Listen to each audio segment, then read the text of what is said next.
आपल्या सगळ्यांचं या पत्रकार परिषदेमध्ये मी स्वागत करतो। मला तोच माहिती आणि आपल्याला कल्पना आहे की कालच भारताच्या लोकसभेच्या निवडणुकांचे आणि काही विधानसभेच्या निवडणुकांचे निकाल आले। पहिल्यांदा तर मी देशभरातल्या भाजपच्या आणि एनडीएच्या कार्यकर्त्यांचं आणि देशाच्या जनतेचे आभार मानतो की पंडित नेहरूंनंतर पुन्हा एकदा तिसऱ्यांदा देशाचे पंतप्रधान बनण्याचा आशीर्वाद हा माननीय मोदीजींना जनतेने दिला। कार्यकर्त्यांच्या प्रयत्नामुळे आणि जनतेच्या आशीर्वादामुळे तो मिळाला आणि भारतामध्ये एनडीएचं सरकार हे येत आहे आणि 62 नंतर पहिल्यांदा असं घडत आहे। त्यामुळे हा एक अतिशय ऐतिहासिक अशा प्रकारचा क्षण आहे। त्याबद्दल जनतेचे मी आभार मानतो। त्याचवेळी ओरिसामध्ये पहिल्यांदा भारतीय जनता पक्षाच्या नेतृत्वातलं सरकार तयार होणार आहे। आंध्र प्रदेशमध्ये देखील चंद्राबाबूंच्या नेतृत्वात एनडीएच्या सरकारला लोकांनी पसंती दिली। अरुणाचलमध्ये तर भाजपचं सरकार पुन्हा निवडूनच आलं। त्यामुळे विधानसभेच्या निवडणुकीतही जनतेने एनडीएला आणि भारतीय जनता पक्षाला मोठा कौल दिला। याबद्दल देखील मी जनतेचे आभार मानतो। हे सगळं होत असताना एक गोष्ट अजून लक्षात घेतली पाहिजे की जी इंडी आघाडी तयार झाली होती त्या संपूर्ण इंडी आघाडीला जेवढ्या जागा मिळाल्या त्यापेक्षा जास्त जागा या एकट्या भारतीय जनता पक्षाला देशामध्ये मिळालेल्या आहेत। त्यामुळे सर्व लोकांनी एकत्रित येऊन एक मोठा नरेटिव्ह तयार करण्याचा प्रयत्न केला तरी देखील भारतीय जनता पार्टी ही त्यांच्यापेक्षाही मोठी राहिली आणि भारतीय जनता पार्टी आणि एनडीएचे घटक पक्ष मिळून या ठिकाणी सरकार हे तयार होत आहे। महाराष्ट्रामध्ये आम्हाला अपेक्षित यश मिळालेलं नाही, किंबहुना आमच्या अपेक्षेपेक्षा खूप कमी जागा या महाराष्ट्रामध्ये आम्हाला मिळालेल्या आहेत। महाराष्ट्रात खरं म्हणजे आमची लढाई ही जशी महाविकास आघाडीच्या 3 पक्षांची होती तशी काही प्रमाणात नरेटिव्हची लढाई ही देखील आम्हाला मोठ्या प्रमाणात करावी लागली, ज्याच्यामध्ये संविधान बदलणार असा जो एक नरेटिव्ह तयार करण्यात आला होता तो नरेटिव्ह निश्चितपणे ज्या प्रमाणात थांबवता यायला पाहिजे होता त्या प्रमाणात आम्ही थांबवू शकलो नाही हे देखील खरं आहे। जनतेने जो जनादेश दिलेला आहे तो शिरसाबंद मानून या ठिकाणी पुढची तयारी करण्याचा आम्ही निर्णय घेतलेला आहे। त्यामुळे ज्यांना जास्त जागा मिळाल्या त्यांचे मी अभिनंदन करतो, पण त्याच वेळी काही गोष्टी या आपल्या पुढे निश्चितपणे मांडल्या गेल्या पाहिजेत असं माझं मत आहे। कारण इलेक्शनमध्ये एक इलेक्शनचं अर्थमॅटिक असतं। या अर्थमॅटिक मध्ये कुठेतरी आम्ही पराजित झालो असं माझं मत आहे। अर्थात याच्या बऱ्याच मीमांसा असू शकतात, त्या पुढे आम्ही करू। पण आपण जर बघितलं तर एकूण महाराष्ट्रामध्ये महाविकास आघाडीला ज्यांना जवळपास 30 जागा मिळाल्या त्यांना मिळालेलं मतदान आहे 43.91% आणि आम्हाला मिळालेलं मतदान आहे 43.60%. म्हणजे अर्धा टक्क्यापेक्षा देखील कमी फरकाने त्या ठिकाणी आम्ही नंबर जो आपल्याला पाहायला मिळतोय तो 17 आणि 30 आहे. दुसरं आपण जर मतांमध्ये बघितलं तर महाविकास आघाडीला 2,50,00,000 मतं मिळाली आणि महायुतीला 2,48,00,000 मतं मिळाली. म्हणजे प्रिसाइसली सांगायचं झालं तर 2,00,000 मतं आमच्यापेक्षा फक्त त्यांना जास्त मिळाली आहेत. 2,03,192 मतं. दुसरं याच्यामध्ये आपण जर मुंबईचा विचार केला तर मुंबईमध्ये जरूर महाविकास आघाडीला 4 जागा आणि आम्हाला 2 जागा मिळाल्या आहेत. पण महाविकास आघाडीला मुंबईत 24,62,000 मतं आहेत आणि महायुतीला 26,67,000 मतं आहेत. म्हणजे मुंबईमध्ये 2,00,000 मतं आम्हाला महाविकास आघाडीपेक्षा जास्त मिळालेले आहे. हे देखील या ठिकाणी नमूद केलं पाहिजे. आता हे सगळं होत असताना साधारणपणे मी अरिथमेटिक का म्हटलं तर भारतीय जनता पक्षाचा विचार केला तर आमच्या 8 जागा अशा आहेत की ज्या 4% जास्त कमी फरकाने 4% कमी फरकाने ज्या जागा हरलो. 6 जागा अशा आहेत की ज्या 30,000च्या आत आम्ही त्या ठिकाणी हरलो आणि त्यातले आपल्याला माहिती आहे काही जागा तर अगदी 2,000 आणि 4,000 आम्ही हरलेलो आहोत. याचा अर्थ ही निवडणूक घासून झाली आणि त्याच्यामध्ये कुठेतरी अगदी फ्रॅक्शन्स ची कमतरता आल्यामुळे आमच्या जागांमध्ये मोठ्या प्रमाणात त्या ठिकाणी कमतरता आली. हे देखील मान्य केलं पाहिजे. अगदी आपण मागील वेळेचा जरी विचार केला तर 2019 साली भारतीय जनता पक्षाला 27.84% एवढी मतं होती. चष्मा घालून घेतो. 27.84 आणि त्याच्यावर आम्हाला 23 जागा होत्या. यावेळी आम्हाला 26.17 म्हणजे 1.5% कमी आमची मतं कमी झाली आहेत. 1.5% कमी आहे. आमच्या जागा या 9 वर आलेल्या आहेत. काँग्रेसला 16.41 मतं होती. 1 जागा होती त्यांची. 16.41 वरून आता त्यांची मतं झाली 17% आणि त्यांच्या जागा झाल्या 13. त्यामुळे भारतीय जनता पार्टी किंवा एनडीए यांना महाराष्ट्रामध्ये लोकांनी नाकारलं अशी परिस्थिती नाही. समसमान मतं दिली आहेत पण अपेक्षेपेक्षा कमी दिली आहेत. मागील वेळेच्या 2019 पेक्षा अगदी फ्रॅक्शननी कमी दिलेले आहे आणि त्याचवेळी इतर सगळे मतं कन्सॉलिडेट होऊन त्यांच्या कन्सॉलिडेशन मध्ये काही नरेटिव्स हे जे त्यांच्या बाजूने गेले त्या नरेटिव्हचा निश्चितपणे त्यांना एक स्वीपिंग फायदा झाला आणि त्यामुळे आम्ही या निवडणुकीमध्ये निवडून येऊ शकलेलो नाही. आज आम्ही बसून या संपूर्ण निवडणुकीचा आढावा घेतलाय. काही लोकांनी आम्हाला कळवलं होतं. कालच अध्यक्षांनी खरं म्हणजे घोषित केलं होतं की आज ही बैठक घ्यायची आहे.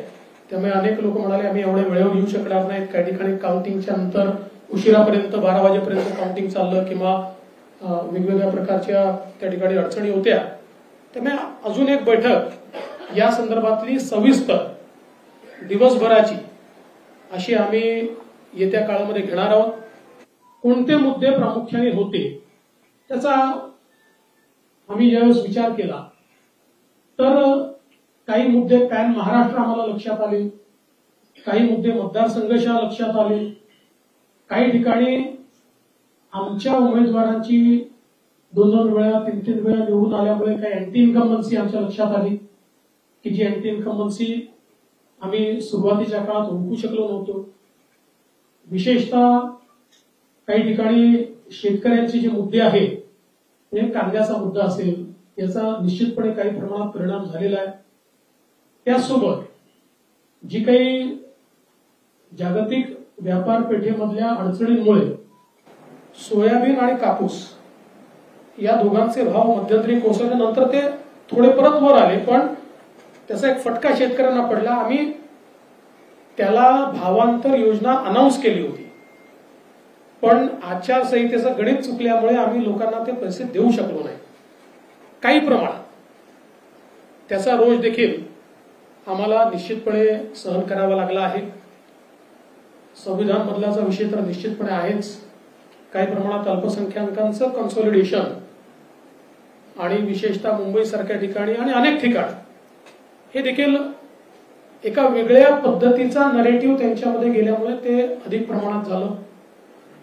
काही भागामध्ये मराठा आरक्षणाच्या मुद्द्यावर ज्या प्रकारे सरकारने आरक्षण दिल्यानंतर देखील त्या ठिकाणी एक नरेटिव्ह तयार करण्यात आला, तो मला असं वाटतं की आम्ही इफेक्टिव्हली उत्तर देऊ शकलो नाही आणि त्याच्यामुळे त्याचा देखील एक फटका हा निश्चितपणे आम्हाला पडला आणि विशेषतः मराठवाड्यामध्ये हा फटका आम्हाला त्या ठिकाणी निश्चितपणे पडला। पण त्याहीपेक्षा मला असं वाटतं की मराठवाड्यामध्ये म्हणजे त्याच्यासोबतच फार जास्त पोलराइज्ड अशा प्रकारची निवडणूक ही मराठवाड्यामध्ये तयार झाली आणि त्याच्यामुळे त्याच्याही काही अडचणी या आमच्या लक्षात आलेल्या आहेत। त्याची काय सुधारणा केली पाहिजे ती निश्चितपणे आम्ही करू आणि इफेक्टिव्हली जे काही काम आपण केलेलं आहे त्या संदर्भात लोकांपर्यंत पोहोचवण्याचा प्रयत्न आम्ही करू। आमची ही बैठक झाल्यानंतर लवकरच आम्ही माननीय मुख्यमंत्री महोदय आणि अजितदादा पवार यांच्यासोबतही एक बैठक घेऊन काही समन्वयाचे विषय या निवडणुकीमध्ये काही मतदारसंघात लक्षात आलेले आहेत, तर त्या विषयांच्या संदर्भात देखील निश्चितपणे त्याच्यावरही विचार करून ते विषय कसे मार्गी लावायचे किंवा तसे विषय येऊ नये याकरता काय प्रयत्न करायचा असाही प्रयत्न हा निश्चितपणे आम्ही करणार आहोत। अरे बाबा माझं होऊ द्या ना, माझं निवेदन संपलं तर हिंदीत ना, मी कुठे जात नाही, काही घाई करू नका। एकूणच या निवडणुकीमध्ये भारतीय जनता पार्टी म्हणून कार्यकर्त्यांनी उत्तम काम केलेलं आहे। आमच्या प्रदेश अध्यक्षांनी प्रचंड मेहनत या ठिकाणी केली, प्रचंड फिरले, खालपर्यंत जाऊन कार्यकर्त्यांना ऑर्गनाइज करण्याचं काम हे अध्यक्षांनी चांगल्या प्रकारे केलं। मुंबईच्या अध्यक्षांनी स्वतः लक्ष घालून खालपर्यंत पार्टी ऍक्टिव्हेट केली। त्यामुळे जरी आम्हाला जागा कमी पडल्या असल्या तरी देखील मी दोन्ही अध्यक्षांचं या ठिकाणी मनापासून अभिनंदन करतो की त्यांनी अतिशय चांगलं काम या निवडणुकीमध्ये केलंय। आणि मुळातच शेवटी हे किती स्टॅटिस्टिक्स मी मांडलं असलं तरी जागा कमी आलेल्या आहेत ही फॅक्ट आपल्याला या ठिकाणी मान्य करावी लागेल। आणि एकूणच या निवडणुकीचं नेतृत्व हे एक प्रकारे भारतीय जनता पक्षामध्ये मी करत होतो, त्यामुळे या ठिकाणी जो काही पराभव झाला असेल, ज्या काही जागा कमी आल्या असतील, याची सगळी जबाबदारी ही माझी आहे, ती मी स्वीकारतो। मी हे मान्य करतो की कुठेतरी मी स्वतः याच्यामध्ये कमी पडलेलो आहे आणि ती कमतरता भरून काढण्याचा प्रयत्न पूर्णपणे करणार आहे। त्यामुळे हा जो काही भारतीय जनता पक्षाला या ठिकाणी सेटबॅक महाराष्ट्रामध्ये सहन करावा लागला, याची सगळी जबाबदारी ही देवेंद्र फडणवीस मी या ठिकाणी स्वीकारतोय। आणि मी पक्षाला एक विनंती अजून करणार आहे, अर्थात भारतीय जनता पक्षामध्ये पक्ष सगळे निर्णय करतो की आता मला विधानसभेकरता पूर्ण वेळ त्या ठिकाणी उतरायचा आहे। त्याच्यामुळे मी भारतीय जनता पक्षाच्या शीर्षस्थ नेतृत्वाला ही विनंती करणार आहे की त्यांनी मला सरकारमधनं मोकळं करावं आणि पक्षामध्ये पूर्ण वेळ काम करण्याची त्यांनी संधी द्यावी, जेणेकरून ज्या काही कमतरता राहिल्या आहेत त्या कमतरता पूर्ण करण्याच्या दृष्टीने मला माझा पूर्ण वेळ देता येईल. अर्थात बाहेर राहिलो तरी सरकारमध्ये जे काही आम्हाला करायचं आहे ते आमची टीम करेल, त्यांच्यासोबत मी असणारच आहे. या संदर्भात लवकरच पक्षाच्या वरिष्ठांना मी भेटणार आहे आणि मग त्यांच्या सल्ल्याने ते जे सांगतील त्यानुसार पुढची कारवाई मी करेन. हिंदी हिंदी हिंदी रे बाबा, थांबा.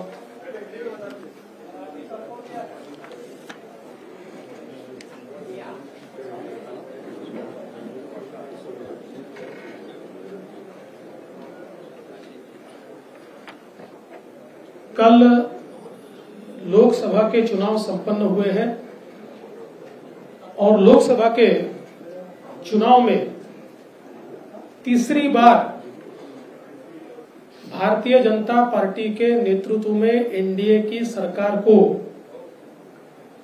और मोदी जी को भारत की जनता ने आशीर्वाद दिए. भारत की जनता का मैं आभार व्यक्त करता हूं. विशेष रूप से नेहरू जी के बाद यानी 1962 के बाद मोदी जी ऐसे पहले प्रधानमंत्री होंगे जो तीसरी बार लगातार देश के प्रधानमंत्री बन रहे हैं. एक नया रिकॉर्ड मोदी जी इस चुनाव में कायम कर रहे हैं. इसलिए महाराष्ट्र की ओर से मोदी जी का भी हम लोग आभार व्यक्त करते हैं. और उसके साथ साथ देश में अरुणाचल प्रदेश और उड़ीसा ये दो जगह की विधानसभाओं में लोगों ने भारतीय जनता पार्टी को पूर्ण बहुमत दिया, हमको चुनकर दिया. और आंध्र प्रदेश में चंद्राबाबू नायडू के नेतृत्व में एनडीए को पूर्ण बहुमत दिया. इसके लिए भी वहां के जनता का मैं बहुत बहुत आभार व्यक्त करता हूं. मैं ऐसा मानता हूं कि देश में अच्छे रिजल्ट यहां पर आए, लेकिन महाराष्ट्र में निश्चित रूप से कुछ कमी रही है. जिस प्रकार से 2014 में और 2019 में हम महाराष्ट्र को मोदी जी के पीछे खड़ा कर पाए, उसमें एक बड़ी कमी इस चुनाव में आई है. और भारतीय जनता पार्टी को जिस प्रकार की अपेक्षा थी उस प्रकार की सीटें इस चुनाव में नहीं मिल पाई. हम लोगों का मानना ऐसा है कि इसके कई कारण हैं, लेकिन उन कारणों की ओर जाने से पहले मैं ये स्पष्ट कर देना चाहता हूं कि ये नैरेटिव बिल्कुल गलत है कि महाराष्ट्र में लोगों ने महाविकास आघाड़ी को चुना है और भारतीय जनता पार्टी और महायुति को रिजेक्ट किया है. अगर हम आंकड़े देखें तो हमारे ध्यान में आएगा कि कुल मिलाकर महाराष्ट्र में जो महाविकास आघाड़ी थी उनको 43.91% वोट मिले हैं और एनडीए को 43.60% 43.60%, यानी आधे प्रतिशत से भी हम पीछे, कम वोटों से हम लोग पीछे हैं. तो इसका मतलब यह है कि दोनों को लोगों ने समान वोट दिए हैं, कहीं पर भी हमको रिजेक्ट किया है, इस प्रकार की परिस्थिति नहीं है. अगर हम इसको वोटों में तब्दील करें तो महाविकास आघाड़ी को 2,50,00,000 वोट मिले हैं और हमें 2,48,00,000 वोट मिले हैं, यानी मात्र 2 लाख वोट हमको कम मिले हैं. लेकिन सीटों का अंतर इन 2 लाख वोटों का ऐसा है, या इस आधे दशमलव का ऐसा है कि महाविकास आघाड़ी को 30 सीटें मिली है और हमें मात्र 17 सीटें मिली है. अगर हम मुंबई का विचार करें तो मुंबई में महाविकास आघाड़ी को 4 सीटें मिली और हमें 2 सीटें मिली, लेकिन मुंबई में महाविकास आघाड़ी को 24 लाख वोट है और हमको 26 लाख वोट है। महाविकास आघाड़ी से 2 लाख वोट ये मुंबई में भारतीय जनता पार्टी और एनडीए ने ज्यादा लिए हुए। दूसरा एक और चीज मैं कहना चाहता हूं कि 2019 में हमको 27.84 इतने वोट मिले थे। इस बार हमारे वोट बहुत थोड़े घटे हैं। बीजेपी की मैं बात कर रहा हूं, बीजेपी को 27.84 थे, इस बार 26.17 यानी 1.25 या 1.5% वोट ये केवल हमारे कम हुए और उसमें हमारी सीटें 23 से सीधे 9 पर आई है। और वहीं अगर हम कांग्रेस का विचार करें तो कांग्रेस को 2019 में 16.41 वोट थे और एक सीट मिली थी। 16.41 से इस बार उनका प्रतिशत हो गया 17, यानी आधा % बढ़ा और उनकी सीटें 13 हुई है। तो अगर हम लोग कुल मिलाकर ये सारी चीजें देखें तो मैं ऐसा कह सकता हूं कि भारतीय जनता पार्टी को और एनडीए को या महायुति को लोगों ने अच्छे वोट दिए हैं, लेकिन पॉलिटिकल अर्थमेटिक इस प्रकार का रहा कि हमारे खिलाफ के वोट ये बड़े पैमाने पर कंसोलिडेट हुए। और इसका परिणाम मैं अगर बीजेपी का विचार करूं तो हमारी 8 सीटें ऐसी है कि जो 4% से भी कम वोटों से हारी है। करीब 6 सीटें ऐसी है जिसमें 30,000 से कम मार्जिन से हम हारे हैं और 2,000 से 4,000 से 6,000 से हारने वाली भी सीटें हमारी है। तो मुझे ऐसा लगता है कि ये जो कंसोलिडेशन है इसको हम रोक नहीं पाए। कुल मिलाकर अगर हम इसका थोड़ा एनालिसिस भी करें तो महाराष्ट्र में महाविकास आघाड़ी की 3 पार्टियों के साथ साथ हमको एक नरेटिव के साथ भी लड़ना पड़ा और वो नरेटिव संविधान बदलने वाला नरेटिव था कि जिसने एक डैमेज हमको निश्चित रूप से किया है। इसको इफेक्टिव काउंटर हम कर रहे थे और हमको ऐसा लग रहा था कि हम इफेक्टिवली काउंटर कर रहे हैं, पर मुझे ऐसा लगता है कि हम इफेक्टिवली इसको काउंटर नहीं कर पाए, ये बात भी निश्चित है।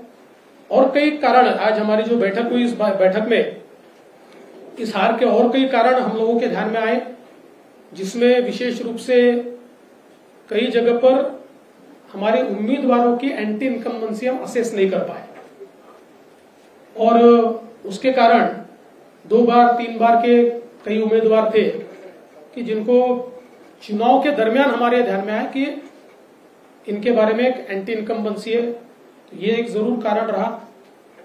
हमारा जो पैच का पट्टा है उसमें जो पैच के एक्सपोर्ट के बारे में डिसीजन थोड़ा लेट हुआ, डिसीजन तो हुआ लेकिन उससे पहले सरकार पैच खरीद रही थी, लेकिन नरेटिव एक बड़ा उसमें तैयार हुआ जो उन सीटों पर हमारे कुछ वोटों को कम किया उसने और उसका भी हम लोगों को प्रॉब्लम कुछ न कुछ पैमाने पर हुआ है। इसके साथ साथ सोयाबीन और कपास के बारे में मुझे ऐसा लगता है कि उसमें हम लोगों ने जो अनाउंसमेंट की थी कि जो भावांतर योजना के तहत हम किसानों को मदद करेंगे, उस भावांतर योजना को हम लोग आचार संहिता से पहले लागू नहीं कर पाए, लोगों को हम पैसा नहीं दे पाए। तो उसमें भी एक हम लोगों की कमी रही है। और इसके साथ साथ और भी कई कमियां हमारी हैं, जिन कमियों के ऊपर हमने विचार किया और मुझे ऐसा लगता है कि इन कारणों के चलते कुछ सीटें हमारी निश्चित रूप से कम हुई। एक हम लोग बड़ा ब्रेनस्टॉर्मिंग भी इसके ऊपर करेंगे। अभी आज हमारे कई वरिष्ठ नेता नहीं पहुंच पाए क्योंकि कल देर रात तक काउंटिंग चली है। तो हम लोग सब लोग मिलकर फिर एक बार एक ब्रेनस्टॉर्मिंग करके और विधानसभा के लिए हमारी स्ट्रेटेजी तय करेंगे। और मैं निश्चित रूप से जो आंकड़े मैंने आपके सामने रखे हैं, ये आंकड़े इस बात को प्रूव करते हैं कि जरूर महाविकास आघाड़ी को एक इमोशनल एडवांटेज इन आंकड़ों से मिला होगा लेकिन जमीन पर आज हम मजबूत हैं और अपनी गलतियों को दूर करके वापिस लोगों के बीच जाकर हम लोग जो हमको अधिक का लोगों से आशीर्वाद चाहिए वो संपादित करने की कोशिश करेंगे। इस पूरे चुनाव में हमारे प्रदेश के अध्यक्ष बावनकुळे जी, हमारे मुंबई के अध्यक्ष आशीष शेलार जी, इन्होंने बहुत अच्छा काम किया है। मैं निश्चित रूप से उनकी प्रशंसा करता हूं। कार्यकर्ताओं ने भी जी जान से काम किया है। भारतीय जनता पार्टी के कार्यकर्ताओं ने केवल खुद की कॉन्स्टिट्यूएंसी में नहीं, शिवसेना की और एनसीपी की कॉन्स्टिट्यूएंसी में भी बहुत अच्छे से काम किया है। हाँ, ये जरूर है और जो मैं स्पष्ट रूप से मान्य करता हूं कि हमारे जो मित्र हैं उनके साथ नीचे कुछ प्रश्न निर्माण हुए हैं जिसको हमें पाटना होगा, जो हमने चिन्हित किए हैं और जल्दी ही हम लोग मुख्यमंत्री जी और उप मुख्यमंत्री जी के साथ बैठेंगे और बैठकर इसके ऊपर भी हम लोग निर्णय करेंगे। और साथ साथ महाराष्ट्र में चूंकि एक प्रकार से भारतीय जनता पार्टी की सारी जिम्मेदारी महाराष्ट्र में एक लीडर के रूप में मेरे ऊपर थी, तो ये जो हमारा महाराष्ट्र में डिबैकल हुआ है या जो हमें एक प्रकार से हार मिली है, हमारी सीटें कम हुई है, इसकी पूरी जिम्मेदारी ये मेरी है। मैं इस जिम्मेदारी को स्वीकारता हूं। कहां कमियां रही है उसको पूरा करने की कोशिश करूंगा। मैं भागने वाला आदमी तो हूं नहीं और जोरों से मैदान में उतरूंगा और हमारी पूरी पार्टी को साथ में लेकर हम लोग वापस नई स्ट्रैटेजी तैयार करेंगे और नई स्ट्रैटेजी तैयार करके हम लोग जनता के बीच जाएंगे। जनता का जो विश्वास है उस विश्वास को हम लोग संपादित करेंगे।